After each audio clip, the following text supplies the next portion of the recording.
She said she didn't want to sell to one of them. I thought she meant something else until she pointed at the sticker on the back of the buyer's truck.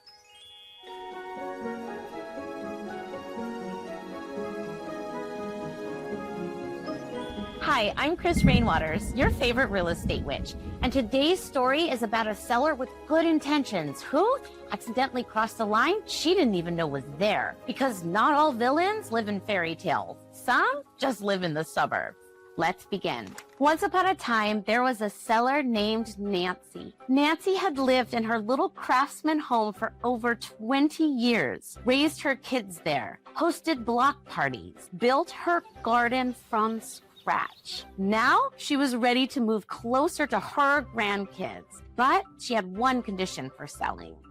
I just want someone kind, someone who'll fit in, she told her agent. I really don't want to sell to some Trump-supporting, flag-waving January 6th type. You know the kind. Her agent blinked, took a breath, nodded in complete understanding, and then reminded her gently that while personal political beliefs aren't a protected class under fair housing, it's still risky business. Nancy waved her off. Don't worry, she said. I'll be subtle. I just want a good person in this house.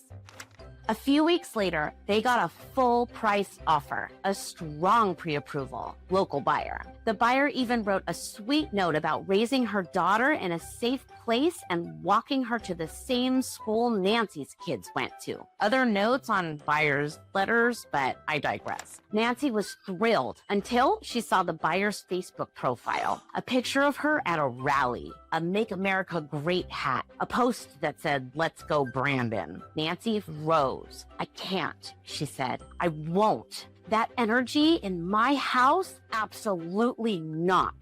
So she rejected the offer, told her agent she'd rather wait. The right buyer will come, she said. Her agent reminded her again that basing decisions on political views can lead to trouble. Not because politics is a protected class, but because it gets really close to other ones. And if it turns out the buyer also happens to be of a certain religion or national origin or in a protected group, and they find out why they were rejected, well, it wouldn't be Nancy's sweet little garden getting judged in court. It'd be her ethics. Nancy's agent documented everything, every conversation, every offer, every no. She had a feeling that this might not be over. And she was right.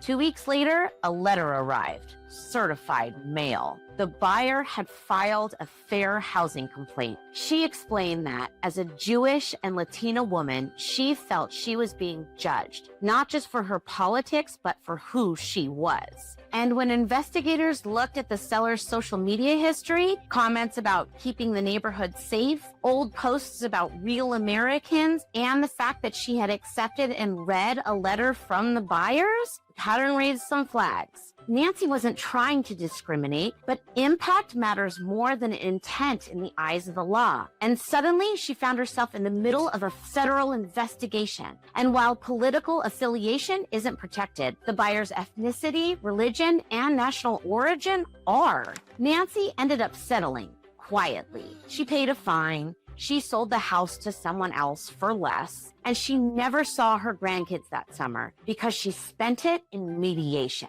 The end.